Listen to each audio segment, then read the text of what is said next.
नमस्कार, मैं डॉक्टर मल्लिका जोशी। मैं एक गायनेकोलॉजिस्ट और इनफर्टिलिटी स्पेशलिस्ट हूँ।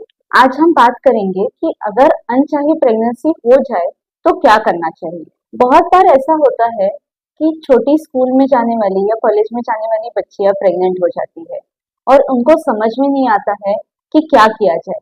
ना पेरेंट्स को बता सकते हैं, ना फ्रेंड्स की मदद ले सकते हैं। तो ऐसे में ये वीडियो आपके काम आ सकता है। या फिर कई बार ऐसी महिलाएं होती है जिनको एक छोटा बच्चा होता है और वो दूसरी प्रेगनेंसी इतने जल्दी नहीं चाहती है, पर तो भी गलती से प्रेग्नेंट हो जाती है। या फिर ऐसी महिलाएं होती है जो अपना करियर बनाना चाहती है और इतने जल्दी प्रेगनेंसी नहीं चाहती है। तो इन सारे केसेस में क्या किया जा सकता है? अगर आप प्रेग्नेंट हो जाते हैं पर आपको प्रेगनेंसी गिरानी है तो आप क्या कर सकते हैं? ऐसे में अगर आपके पीरियड्स मिस हो गए हैं और एक हफ्ता ऊपर चढ़ गया है तो आप पहले कंफर्म कर ले कि आप प्रेग्नेंट है या नहीं। आप प्रेगा न्यूज पे चेक कर सकते हैं। अगर प्रेगनेंसी टेस्ट निगेटिव है तो ठीक है, पर अगर प्रेगनेंसी किट पे 2 लाइंस आती है तो प्रेगनेंसी पॉजिटिव है और ऐसे में आपको फिर डॉक्टर के पास जाना जरूरी है। ऐसे केसेस में गायनेकोलॉजिस्ट आपको एक सोनोग्राफी कराने के लिए बोलते हैं। ये सोनोग्राफी इसलिए कराते हैं कि ये देखना होता है कि बच्चा बच्चेदानी में रुका है या नहीं, प्रेगनेंसी बच्चेदानी में रुकी है या नहीं। कभी कभी ऐसा होता है कि बच्चा ये अंडा नलिका में या फिर फैलोपियन ट्यूब्स में रुक जाता है। इसे हम मेडिकल की भाषा में एक्टोपिक प्रेगनेंसी बोलते हैं। एक्टोपिक प्रेगनेंसी महिला के लिए जानलेवा हो सकती है, इसलिए ये चेक करवा लेना जरूरी है कि प्रेगनेंसी बच्चेदानी में रुकी है या प्रेगनेंसी बच्चेदानी के बाहर फैलोपियन ट्यूब्स में रुकी है। अगर सोनोग्राफी पे ऐसा दिख के आता है कि बच्चा बच्चेदानी में रुका है और लास्ट मेंस्ट्रुअल पीरियड से, मतलब लास्ट टाइम आपके जब मेंसेस आए थे तब से लेकर अभी तक की प्रेगनेंसी अगर 49 डेज से कम दिन की है तो ऐसे केसेस में आप गोलियां लेके अबॉर्शन कर सकते हैं। ये गोलियां एमटीपी किट के स्वरूप में आती है। एमटीपी किट में 5 गोलियां होती है। एक गोली मिफेप्रिस्टोन की होती है और 4 गोलियां मिसोप्रोस्टोल की होती है। सबसे पहले दिन आपको मिफेप्रिस्टोन की एक टैबलेट लेनी होती है।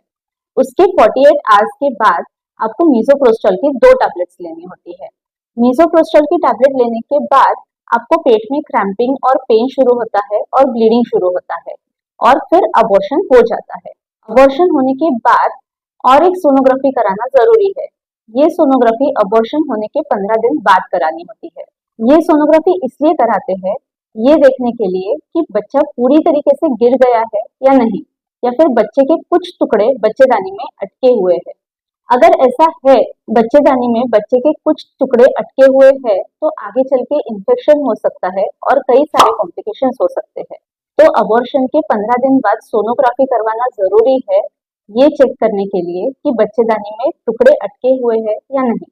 अगर आपकी प्रेगनेंसी 49 डेज से ज्यादा की है तो फिर ऐसे केसेस में तो डॉक्टर डीएनसी करने की सलाह देते हैं। डीएनसी मतलब डायलेटेशन एंड क्यूरेटाज।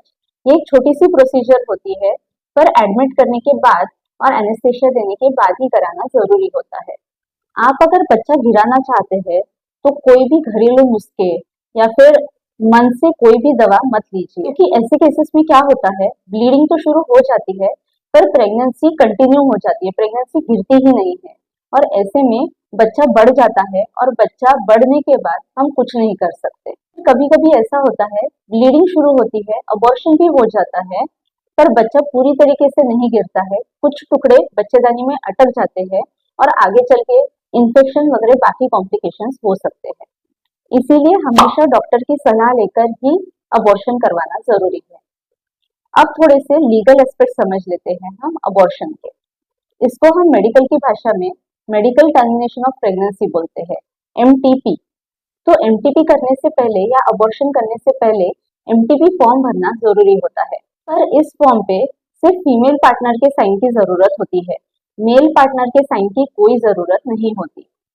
फीमेल्स अगर अबॉर्शन करवाना चाहे तो वो लीगली अकेले साइन करके भी अबॉर्शन करवा सकती है, पर अगर फीमेल पार्टनर का एज 18 से कम है तो ऐसे केसेस में उनको गार्डियन की जरूरत पड़ती है।